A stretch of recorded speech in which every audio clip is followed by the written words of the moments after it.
हम बात कर रहे हैं हिंदी फिल्म इंडस्ट्री के एक बहुत मशहूर और अजीम म्यूज़िक कंपोज़र रवि जी की, जो मुंबई आने से पहले दिल्ली में इलेक्ट्रीशियन थे। किस्सा कुछ यूँ है कि रवि जी ने अपने पिता से गायकी की ट्रेनिंग ली और अक्सर भजन गाया करते थे।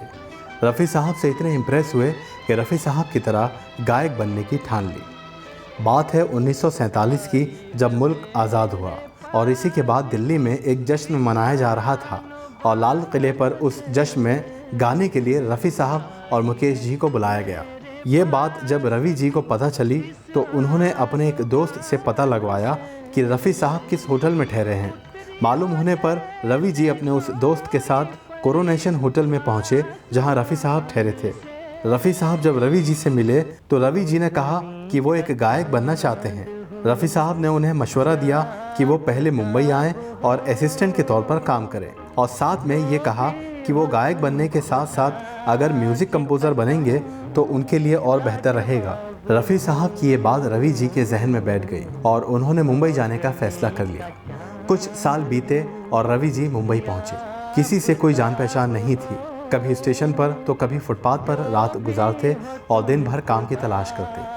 आखिरकार हेमंत कुमार साहब ने उन्हें अपना असिस्टेंट बना लिया और रवि जी उनके साथ म्यूज़िक सीखने लगे।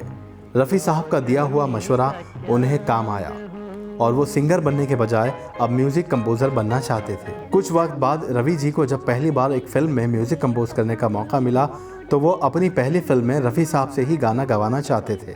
फिल्म थी वचन। बात है 1954 की, जब वो इस फिल्म के गीत के लिए रफ़ी साहब से मुलाकात करने के लिए पहुंचे। वो 7 साल बाद रफ़ी साहब से मिले। रफ़ी साहब नहीं जानते थे कि ये वही म्यूज़िक कंपोज़र है जिससे दिल्ली में उनकी मुलाकात हुई थी, लेकिन रवि जी ये बात जानते थे और रफ़ी साहब को बताना चाहते थे कि वो वही इलेक्ट्रीशियन है जिसको रफ़ी साहब ने मुंबई आने के लिए मशवरा दिया था। लेकिन घबराहट की वजह से वो रफ़ी साहब को ये बात नहीं बता पाए।